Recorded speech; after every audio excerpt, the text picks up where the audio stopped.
Hello，大家好，歡迎嚟到 JY 鬼故事，我係 Justin。嗱，咁今期咧呢一個咧就係啲舊稿嚟嘅。咁啊，試完咧，因為咧我有一堆嘅舊稿啊，都有幾十集噶。咁啊，因為裏邊啲圖片咧就牽涉到版權問題啊，咁啊俾 YouTube 落咗架。咁我而家咧就要重新上過。咁啊，要同讀者講聲唔好意思先啦。咁啊，因為咧可能會令到你哋混淆啦，騷擾到你哋。不過咧，我已經會寫住啦，呢啲係舊稿重上噶啦。咁啊，未聽過嘅聽眾咧就可以當新嘢聽啦。聽過嘅聽眾咧，如果有興趣重溫咧，就可以聽下；冇興趣的話咧，咁啊直接咧就跳過咗去咧就可以噶啦。嗱，咁今期咧就有兩個故事啊。一個咧就係講咧關於咧一班拍攝廣告嘅人啦，佢哋去上海做嘢嘅時候咧發生嘅一啲怪事。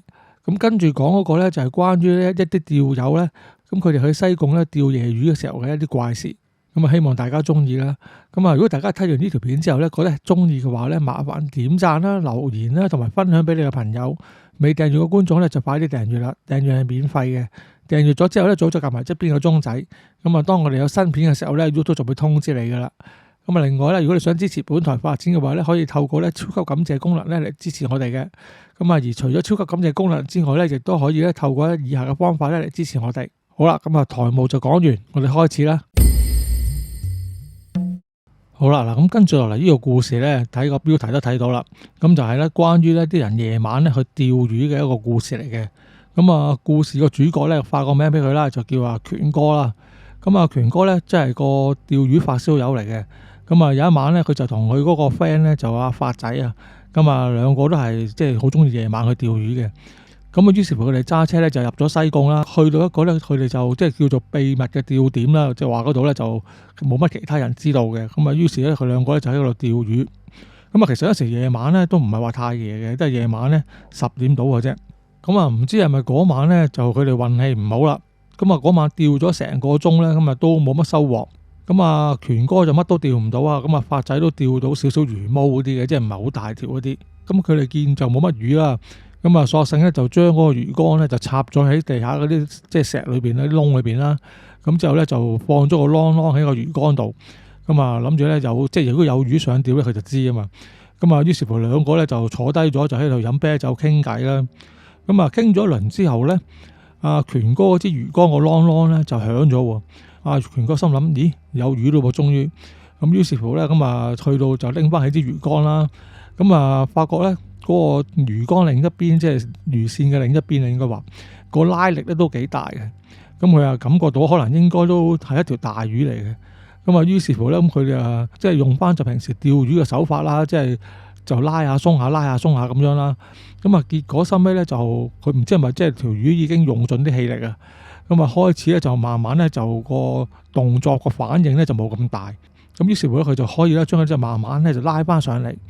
咁啊，當佢拉上嚟嘅時候咧，因為夜晚啊，佢一時間都見唔到啲乜嘢，但係感覺上咧就好似唔係魚咁。咁啊，當佢全部拉晒出水面之後咧，阿權哥先發覺咧，原來係一執咧頭髮嚟嘅。咁啊，幾長下添嘅，即係你大概有幾大咧？就即係佢闊度啦，你當有個拳頭咁大。咁啊，個長度咧有成2尺㗎。咁啊，都唔知邊個咧無端端會剪完啲頭髮咁長之後咧，就即係掉咗落海啦。而且啲頭髮又冇散到啊，聚埋一堆。咁啊，權哥見到咁樣咧，就即係望落去啊，即係佢唔係真係望到嘅，即係個感覺上嘅咋。佢就覺得掉咗啲頭髮上嚟咧，就直情咧就好似掉咗個人頭上嚟咁。咁啊，佢又覺得就唔係咁老禮啦。咁啊，突然之間咧就唔知道係阿權哥自己見到驚手軟啦，定係咧嗰啲頭髮咧即係喺水嗰度咧就好似有生命力咁，有個拉力啊，想就即係走翻入水咁樣。咁啊，所以咧就有個扯嘅力喺度。咁啊，結果阿權哥咧一下子咧就甩咗手。咁啊，連支魚竿咧都跌咗落個即係海裏邊。咁啊，幸好咧就唔係跌咗落去即係深嘅地方。咁係即係佢有啲石咧就間一間咧就晾咗喺度嘅啫。咁但係咧，如果佢要攞翻咧都麻煩嘅，就要爬過啲石凳啊，之後咧再即係小心咁樣落去咧攞翻先係攞到嘅。咁啊，或者係問佢啦，佢話點算啊？咁樣魚竿都唔要啊？即係話權哥就話：梗係唔係啦，即係魚竿好貴㗎，我點都要落去執翻㗎啦。咁啊，於是啊，權哥就飲咗2啖啤酒啦。咁啊，定一定神之後咧，就慢慢咧就爬過嗰個圍欄，咁啊落去咧就想攞翻佢個魚竿。咁啊，但係咧，佢就一邊隻手咧，即係個人就已經係即係踎低咗噶啦，一手咧就掹住個圍欄，一手咧就伸過去咧就想攞嗰個魚竿。咁啊，但係咧由於個距離關係咧，阿權哥咧伸盡隻手咧，同個魚缸都差唔多，仲有1尺距離啊，咁啊攞唔到佢。咁啊，收尾又試下咧，就伸長少少個人，即係坐低個人，就揾隻腳去撩。咁但係咧撩咧，亦都係爭少少撩唔到。咁啊，收尾佢冇計啦。咁啊，結果就另一邊嘅手咧，就唯有唔好扶住嗰個即係個圍欄啦。咁啊，於是乎佢就掹住就岸邊嗰啲石咧，就慢慢將個人咧就褪落去。咁啊，諗住執翻個魚缸啦。咁啊，當佢一拎起個魚缸嘅時候咧，咁啊，發覺個魚缸突然之間喐起上嚟喎，即係好似真係有魚喺度咁喎。咁但係其實而家唔會再釣到魚噶啦嘛，因為嗰啲鈎已經纏住咗個頭髮噶啦嘛。咁啊，權哥覺得好邪啊！喂，你啲頭髮都好似自己識喐咁樣嘅。咁但係佢都唔理啦。咁啊，收尾佢隻手咧都攞到個魚缸之後咧，就攞完之後咧，佢就已經想掹翻佢上嚟，但係嗰邊嘅拉力咧又大咗喎。咁啊，去到咁嘅情況之下咧，權哥都唔多諗啦，因為其實佢唔會想要嗰啲頭髮噶嘛，所以咧喺第一時間咧，佢就拎把嗰啲戒刀出嚟，就直情咧就戒斷咗條魚絲。咁啊，結果咧就由得嗰條魚絲，即係魚鈎嗰邊啦，即係話即係沉咗落個海裏邊咁，咪算數啦。咁啊，佢拎翻支魚竿咧，就小心翼翼咁咧就爬翻上岸。咁啊，當佢上翻岸嘅時候咧，其實就即係已經即係俾啲頭髮嚇一嚇咧，都已經係冇乜即係興致噶啦。加上嗰晚亦都啲魚唔多啊，咁啊，於是乎佢兩個咧就決定咧就算數啦，就收隊咧就翻屋企。咁啊，收尾佢哋收拾完啲嘢之後，就一齊上咗車啦。咁啊，權哥啊揸車，咁啊同阿發仔兩個咧就一齊咧就出翻市區。咁啊，但係咧即係當佢哋仲喺西貢嗰陣時啊，講翻，咁佢哋沿途行嘅時候咧，行咗冇耐咧，佢就見阿發仔咧好似冇乜講過嘢咁。咁佢就諗啦，佢話唔通發仔瞓着咗，好攰咩？其實都唔係好夜嘅啫喎，11點零鐘嘅啫喎，咁啊瞓着咗。咁於是乎佢嗌咗一聲發仔啦，佢話：喂，發仔啊，瞓着咗啊！咁啊！呢個時候咧，發仔就先至應咗佢一聲，佢話冇啊冇啊，邊度瞓到啫？之後就擰轉咗個頭過嚟望住個權哥啦。咁啊，權哥就望一望佢，就見到發仔咧成塊面都白晒咁啊。之後啊，權哥就問阿發仔咩事啦？佢話：喂，你做咩啊？肚痛唔舒服啊？點解咁樣嘅？之後阿發仔咧就有啲支吾以對咁樣講啦。佢話權哥啊，喂，好似有啲嘢邪邪地喎。咁啊，權哥就話啦：咩啊？咩邪嘢啊？最邪咪就係掉咗啲頭髮上嚟咯。咁啊，其實權哥咧就諗住即係自嘲話講下笑嘅啫。咁啊，點知咧發仔咧就俾咗個咧就好大嘅反應佢。佢話係啊，我都覺得可能同佢有關啊。咁之後權哥話吓咩啊？其實咩事啊？之後發仔就話啦，佢話咧唔知點解咧，就我哋頭先即係經過嗰啲地方咧，我就見到一個咧着住白色長袍咧披頭散髮嘅女人咧就企咗喺路邊嗰度咧就截車。本來怪都算啦，咁我唔知你見唔見到啊？咁啊，你又冇停到車，咁啊照行。咁啊，但係行過咗之後咧，每隔咗大概你即係400-500公尺之後咧，個女人咧就會再次出現嘅喎，即係好似咧由後邊咧追到上嚟咁樣，又係喺個路嗰度截車。佢話咧，我見到個女人咧已經見咗咧5-6次㗎啦。之後話權哥話嚇，唔係咁邪啊。咁就佢開始四圍望啦。佢話你通常喺邊見到啊？之後話發仔咧就指住自己即係側邊左手邊嗰邊側邊嗰啲路啦。佢話喺嗰邊啲山路啲行人路見到㗎。咁啊呢個時候咧，權哥先至開始咧就留意多啲嗰條路啦。咁啊結果咧真係咧同發仔一樣喎，就真係見到一個咧，咁真係見到一個咧著住白色長衫啦、披頭散髮嘅女人咧，就企咗喺路邊咧截車。咁啊權哥佢哋講真都覺得嗰個女人應該都即係唔似係人㗎啦。咁啊梗係冇停車俾佢啦。咁啊繼續咧都係向前行。咁啊仲要揸得慢少少，小心啲添。咁啊但係咧呢個情況都繼續啊。咁啊女人就不斷喺個路邊出現啦。佢哋唔理佢，駛過咗佢。咁啊但係咧隔咗又係500-600米之後啦，咁又會再一次見到個女人喺路邊截車㗎啦。咁啊呢個情況咧就基本上咧就喺佢哋出翻去市區途中咧就出現咗咧，即係20幾30次都有啊。咁啊佢兩個咧成程車咧都好驚，即係其實唔知個女人會做啲咩，即係咪會唔會搞到佢哋出車禍啊嗰啲之類㗎嘛。咁啊直至咧當佢哋咧就出翻到嚟咧，就即係去到順利村嗰頭啊，咁啊先至咧就再冇見到嗰個女人。咁啊呢個時候咧兩個人咧先至鬆翻口氣。咁啊之後發仔係同權哥講啦，佢話：喂，權哥啊，下次夜晚釣魚咧都唔好再去嗰度啦。我可能嗰度真係有啲污糟嘢。佢話好啦，唔去嗰度啦。即係我經過今次我都有啲怕。咁但係於是乎，收尾亦都冇嘢嘅，個車程就正常翻噶啦。咁啊，權哥送咗阿發仔翻屋企之後咧，自己亦都翻屋企。咁啊，收尾權哥翻到屋企嘅時候咧，咁啊，其實佢係得佢同佢阿媽兩個住嘅一間屋。佢阿媽已經瞓着咗噶啦，因為年紀大啊，早瞓覺。咁啊變咗咧，權哥咧就自己咧就梳洗完之後咧，收尾亦都即係今晚都好似經歷好多嘢咁啦，咁佢都有啲攰啊，咁亦都唔搞咁多嘢，都早早上床瞓覺。咁啊去到第二日上晝咧，都係7、8點左右嘅啫。咁啊權哥咧就俾佢阿媽咧拍門咧叫醒咗。咁啊權哥問佢媽咩事啦，之後佢媽話：佢話喂，你琴晚究竟釣咩啊？點解你釣咗啲咁古怪嘅嘢翻嚟嘅？即係咁佢一邊就指住阿權哥嗰個擺張門口隔離嗰個保鮮箱啦，一邊就同阿權哥講啦。咁啊呢個時候阿權哥就即係捽下眼咁樣就行出個房門口同佢媽講啦。佢話咩啊？邊度有嘢啊？個琴晚乜都釣唔到喎，個箱裏邊冇嘢嘅喎。之後佢媽話冇嘢，你快啲過嚟睇下，有啲好怪嘅嘢真啊！咁啊於是乎權哥就踢住對拖鞋咁啊跟住佢阿媽行埋去嗰個保鮮箱度睇啦。咁點知咧嗰個時候咧，當佢一打開個保鮮箱咧，就見到個保鮮箱裏邊咧就有一執頭髮喎。咁就同咧佢之前咧就掉咗上嚟，但係收尾就剪咗魚絲抌咗嗰一束咧就非常之似嘅。咁啊權哥收尾就話吓，咁邪，我明明抌咗嘅喎。咁之後佢就將嗰件事咧就講翻俾佢阿媽聽啦。之後佢阿媽聽完之後咧就話：佢話你成日都叫咗你唔好夜媽媽去釣魚㗎啦，你仲四圍去埋啲荒山野嶺，而家都唔知係咪瀨咗嘢啊！咁啊收尾權哥阿媽咧就同權哥講啦，佢話我哋即係唔可以就咁抌嗰啲頭髮，我哋就帶埋去睇下，去有間即係相熟嗰啲廟咧，就問下啲廟祝應該點解決啦。咁樣咧收尾阿權哥咧就請咗半日假啦，咁啊跟住佢阿媽咧就去到間寺廟嗰度嚟，將件事咧就同嗰度嘅廟祝講。咁啊個廟祝咧都有啲震驚，因為咧即係佢啲廟祝係拜神嘅啫嘛，佢唔係嗰啲法科師傅啊嘛，所以佢哋對於呢啲古靈精怪嘢咧都有啲驚。咁佢就話咁嘅情況都唔知係咪你係咪煩到佢啊？佢話不如咁啦，既然你話應該就係女人頭髮，咁就我哋就俾個嗰啲女人衣包佢啦，之後你就連埋執頭髮當係燒俾佢又好，乜都好啦。咁啊陣間喺出邊個爐度一齊化咗佢啦。咁啊於是阿權哥佢都話好啦，咁啊嗱嗱聲俾錢啦。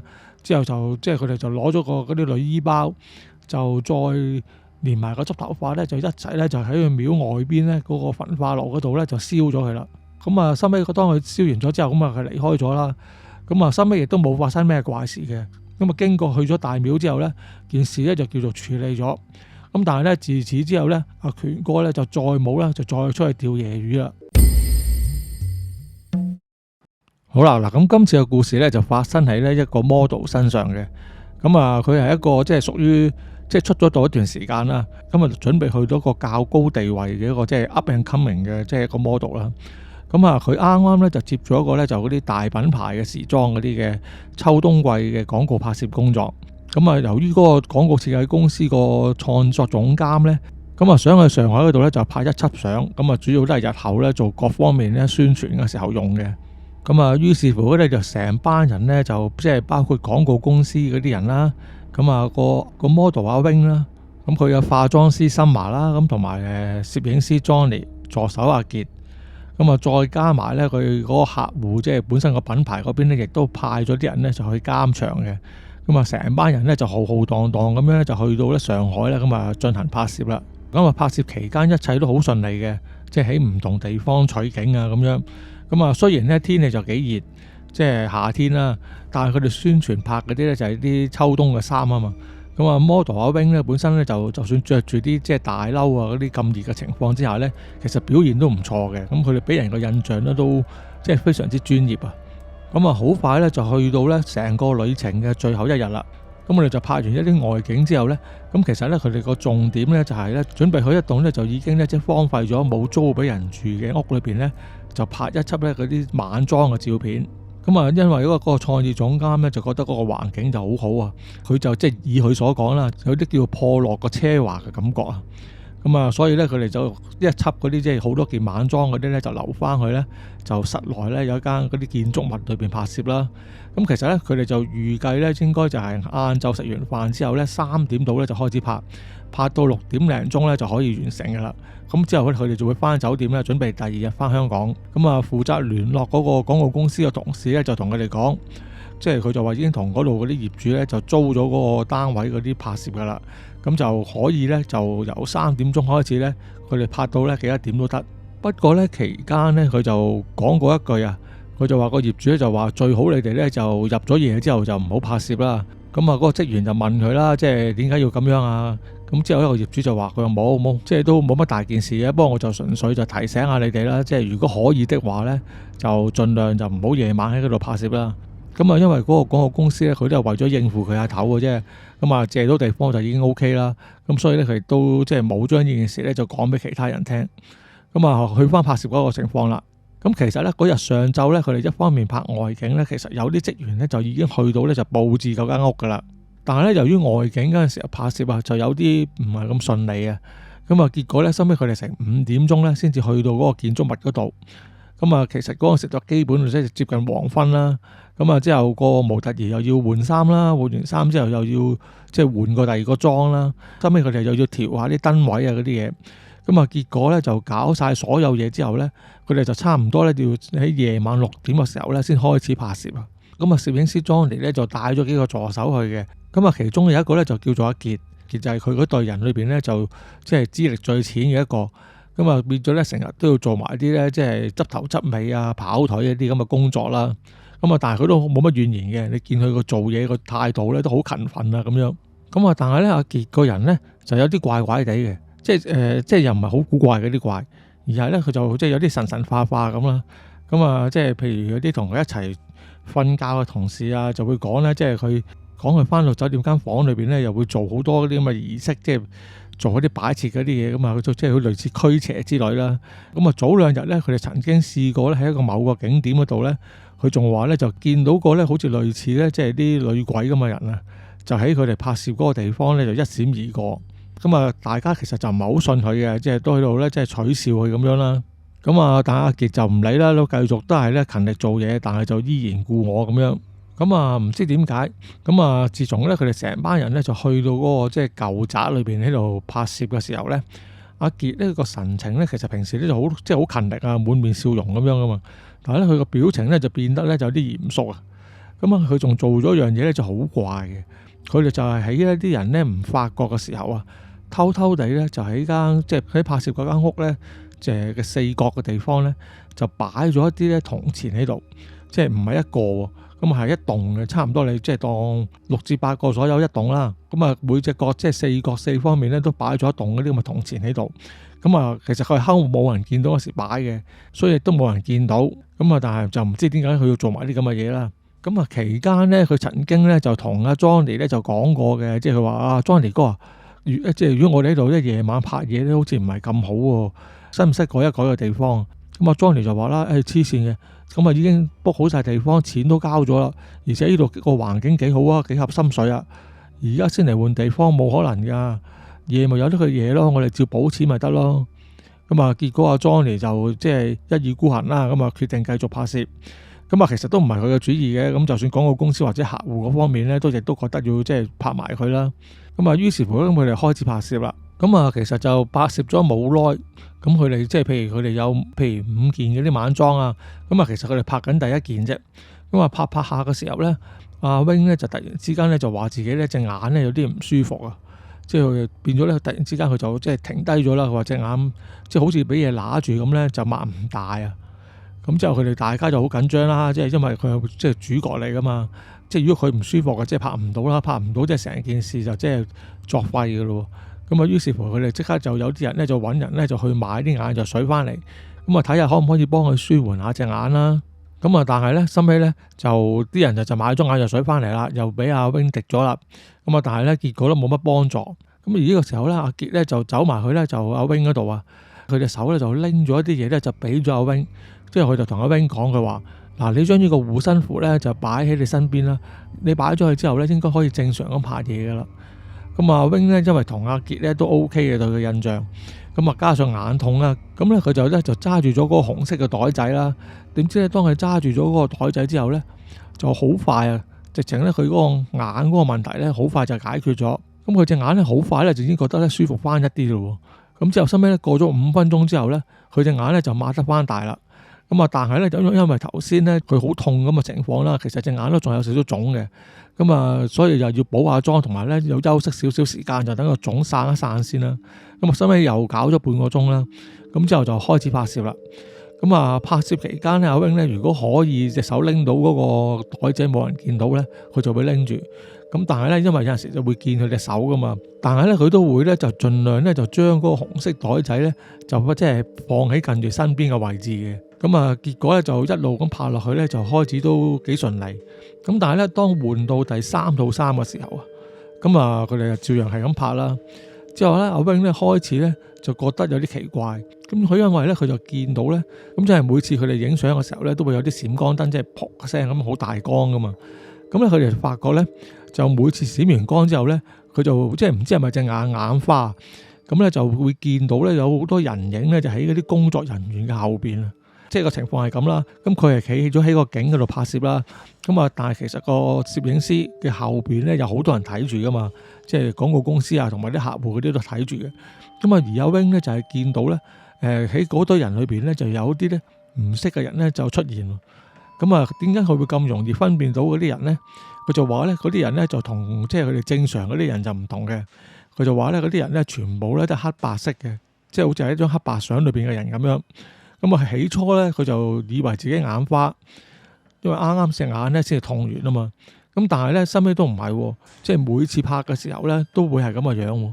咁啊，所以咧其實咧頭幾次佢初見到呢個咁古怪嘅情況嘅時候咧，佢咧曾經嗌過一聲出嚟嘅。咁啊，之後個攝影師就問佢咩事啦。咁啊，佢又為咗咧即係顧全個拍攝工作啊。咁佢都幾專業。咁佢又話冇事，頭先啱啱坐嗰個位隻腳扭一扭啫，而家冇事啦。即係咁樣同個攝影師講翻啦。咁啊，阿 Johnny 就話咁啊冇事啊，繼續噶咯。咁啊 wing 之後就話好啦。咁之後就繼續喺度拍。咁啊，但係咧成早上拍攝嘅期間咧，都係出現嗰個現象啊。總之個閃光燈一閃完之後咧，佢就會咧就見到咧一啲人影黑白嘅人影咧，就企咗喺嗰啲工作人員嘅之間。嗰啲黑白人影咧，仲有一個怪啲嘅現象喎。因為咧佢睇嗰度咧，即係就咁睇佢哋咧，就睇得唔清楚個樣嘅。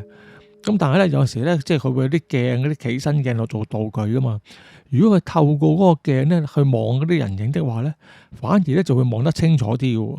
咁啊，但係最得人驚嘅就係咧，其中有一個咧咁嘅灰色啊，即係個面目模糊嘅人影咧，其實全程咧都伏咗喺個攝影師咧 Johnny 嘅背脊上邊嘅，即係挨咗佢嘅背脊度望下佢，即係譬如究竟影啲乜嘢咁樣。咁啊，佢當然見到咁啊就冇出聲啦，都係扮做見唔到啦。咁啊，一時間咧佢都覺得咧即係有啲古怪噶啦，即係好似類似撞邪嗰啲嘢噶啦。咁啊，但係點講佢都係叫做即係做咗一段時間啦，都叫做即係跑過下江湖。咁啊，變咗咧就其實呢啲情況咧，咁佢哋都咧冷靜啲咁去處理。咁啊，加上佢有個護身符啦，佢哋都冇咁驚。咁啊，結果咧都完成咗嗰一組嘅拍攝嘅。咁啊，結果大家準備就即係收翻啲器材啊，咁就去食飯之後翻酒店啦。咁啊，當佢哋啱啱拍完嘅時候咧，阿傑就走埋去同阿 wing 講啦。咁佢就話啦，佢話 wing 姐啊，係咪你都見到嗰啲嘢啊？之後咧，阿 wing 聽到阿傑咁樣講咧，隻眼就擘一擘大，之後就同阿傑講啦，佢話你都見到啊？之後阿傑話係啊，佢話嗱咁樣啦，呢個護身符咧我就暫時借俾你先，即係你今晚咧你都帶住起身啦。咁你但係陣間咧食晚飯嘅時候咧，你最好咧就諗啲方法咧，就即係喺個餐廳嗰度咧就攞少少鹽。今晚翻酒店瞓嘅時候咧，就將啲鹽咧就灑喺你酒店房嘅門口嗰度，咁啊應該就會安全好多噶啦。咁阿 wing 就同佢講，佢就話好啊，冇問題啊，即係會照做啦。咁啊收尾就成班人就開始就執嘢收工啦。咁啊結果大家執完嘢就之後就去咗間嗰啲餐廳食飯。咁啊食完飯之後就翻酒店啦。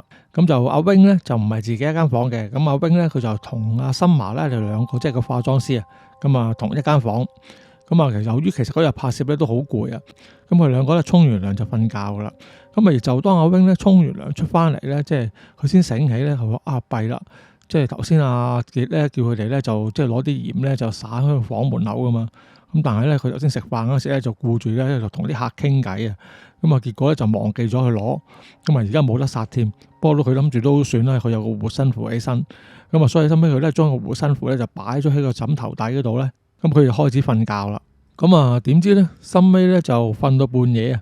咁就阿 wing 自己就扎醒咗。咁啊，佢一醒咗嘅時候咧，就覺得咧自己咧喐唔到啊，淨係個頭咧稍為喐到少少嘅啫。咁啊，同一時間咧，佢都見到咧好多人影咧就圍住咗佢張床啊。咁啊，即係直情差唔多，你當有7至8個人影到啦。咁啊，圍住咗佢張床，咁啊企咗喺度望住佢。咁佢咧當時亦都即係見到嗰啲人影咧，就係黑白色嘅。咁佢就覺得咧似係咧頭先咧喺嗰間舊屋咧，即係影相嘅時候咧，佢見到嘅嗰啲咁嘅鬼魂啦。即係話咁啊，話說圍住佢嗰班鬼魂咧，其中有一個咧就係女人嚟嘅。咁啊望落去佢就好後生嘅，即係廿零歲嘅啫。咁啊着住件旗袍嘅。咁啊佢就係企咗喺阿 wing 隔離。咁佢就望咗阿 wing 一陣間之後咧，就突然之間咧就想伸隻手咧，即係用個手背咁樣咧就去摸阿 wing 塊面。咁啊阿 wing 就話咧，佢一摸落嚟咧，嗰個感覺咧，好似俾啲冰條咧壓落嚟咁樣。個感覺係非常之凍嘅。正當個女嘅鬼又唔知想做啲乜嘢嘅時候咧，突然之間咧，阿 wing 咧就覺得自己枕頭底咧就有股熱力咧就散發咗出嚟。咁啊，而同一時間咧，嗰個女人突然之間咧就好似咧摸到啲唔知咩辣手嘅嘢咁咧，咁啊縮翻隻手。咁之後咧，其他嗰啲人咧就變咗只係咧就圍住佢。咁但係咧就唔夠膽咧有即係再進一步嘅行動啦。咁阿 wing 嗰個時候咧就諗住求救啦，點知佢講嘢又講唔出喎。咁啊，由於佢個頭咧係可以喐到少少噶嘛，咁於是咧佢就擰側過去森麻嗰度啦，即係望下森麻做緊乜嘢，睇下有冇辦法同你求救啦。點知咧當佢擰過去嘅時候咧，見到阿森麻咧就即係佢打側瞓嘅，正就係向住咗阿 wing 嗰邊。咁而且咧仲見到森麻咧擘大眼。咁之後咧阿 wing 咧就係咁喺度喐隻眼咧，就同佢打眼色啦，即係想話俾你聽佢即係俾鬼責啦。但係阿森麻咧就唔明白佢意思喎，咁啊純粹都係望住佢。咁啊，望咗一輪之後咧，佢都擰翻轉個頭咧，就冇望啦。咁阿 wing 就已經慘啦，即係唯一可以幫佢嘅人都睇唔到，又叫唔到佢幫手。咁啊，於是乎咧，佢就冇晒辦法啦。咁佢唯有咧都係放軟個人咧，就由得佢自己喐唔到。因為反正咧嗰班即係圍住佢嗰啲靈體咧，雖然就幾恐怖。咁啊，而家睇個情況咧，可能因為護身符嘅關係啊，咁佢哋亦都咧就埋唔到佢身。咁所以佢都咧就收尾就算數啦，直情就費事望到佢哋啦。咁啊孭埋眼啊，真係瞓覺。咁啊結果瞓一瞓咧就瞓着咗啦。咁啊一瞓就去到第二朝先醒。咁啊當佢起身嘅時候咧就差唔多8點鐘到啦。咁啊所有身邊啲古怪嘢咧就已經冇晒啦。咁啊收尾佢就即係起身啦。咁啊起身之後梳洗啦。嗰陣時咧阿森麻亦都醒咗嘅。咁阿 wing 咧就即時咧就喺間房裏邊咧都唔夠膽講啊。咁啊，係去到酒店嗰度樓下食早餐嘅時候咧，先至同阿森麻講。佢話：森麻，你做乜琴晚唔理我啊？你知唔知我琴晚俾鬼責啊？我喺度咧不斷望住你打眼色，你都唔理我嘅。之後咧，阿森麻咧就同佢講：佢話我知你俾鬼責啊，我都見到啊，我都好驚啊。其實都唔知點樣幫你啊，因為咧我驚咧，如果我出聲咧或者做啲咩的話咧，陣間嗰班鬼魂咧連我都責埋咧，咁我點算啊？咁就阿 wing 咧就有啲激氣啦，即係呢個森麻都算係有義氣啊。咁啊，但係咧都冇計啦，咁佢唔幫手都算啦。咁啊件事都過咗啦。咁收尾都冇嘢嘅。咁就食完早餐之後，佢哋咧就大家各自咧就即係執翻啲行李咧。咁啊收尾亦都順利翻到香港嘅。咁啊翻到香港之後咧，咁啊其實咧阿 wing 咧就冇嘢嘅，即係又冇俾嘢跟啊，又冇俾嘢食。咁可能真係就係當晚咧就即係唔知點解就喺間拍攝嗰個現場嗰啲咁嘅鬼魂咧就跟咗佢去酒店嘅啫。咁啊收尾結果亦都冇再跟住佢嘅。咁啊過咗幾日之後咧，攝影師阿 Johnny 咧就揾阿 wing。咁就阿 wing 就問佢話咩事啊咁樣。之後佢 Andy 話：因為嗰啲晚裝相咧唔係好得啊，咁啊想同你約個時間。咁啊一日時間啦，即係由晏晝拍到夜晚啦。咁我哋就會喺香港咧租個類似嘅地方咁去拍攝㗎啦。咁啲錢方面咧，我哋就會計翻條數咧，就照樣俾翻你嘅。咁收尾阿 wing 咧見嗰輪咧，其實都冇第二單 job，咁啊都 OK 啦。咁啊已經同佢講咗個最快嘅時間之後咧，咁我哋再去影相啦。咁今次去到個影相嗰個現場咧，就喺香港啲新界區嘅，咁就係啲舊屋嚟嘅。咁但係咧整體個氣氛咧，其實已經咧比上海嗰度咧個感覺咧就好好多噶啦。咁啊去到之後咧，咁阿 wing 就問阿 Johnny 啦，佢話做乜上次影啲相唔得咩？點解又要再拍過嘅？係咪我有啲咩問題？係咪啲姿勢表情又做得唔好啊？即係阿 Johnny 就話唔係，你做得好好，不過係啲技術上邊咧有少少唔妥。嗱，你咁想知啊，你就唔好驚啊，我俾你睇下啦。咁之後咧，Johnny 咧就喺個電腦度咧就開咗咧，咁就嗰次喺上海夜晚拍嗰啲相咧就俾佢睇。咁啊 wing 咧開始慢慢逐張相喺度碌下嘅時候咧，佢都開始咧慢慢個人咧就飆冷汗，眼都突埋。咁因為佢見到阿 Johnny show 俾佢睇嗰啲相咧，所有佢即係影嗰啲相啊，佢側邊咧都企咗個咧女人喺度。咁個女人咧就半透明嘅，就着住件旗袍嘅。咁咁啊，Johnny 就當然唔知道佢係邊個啦，但係阿 Wing 就心中有數啦。就係嗰個咧，就正正就係夜晚佢翻到酒店嘅時候咧，咁啊想揾手咧摸阿 Wing 嗰個女鬼嚟嘅。咁啊 Johnny 啊見阿 Wing 個樣咧就好即係驚咁樣啦，之後就同阿 Wing 講啦，佢話係咪好得人驚咧？就唔知點解喺間屋裏面拍嗰啲相咧，成組咧都係咁樣啊。咁啊結果咪唔要得咯。不過你又唔使驚，呢啲事我都遇過噶啦。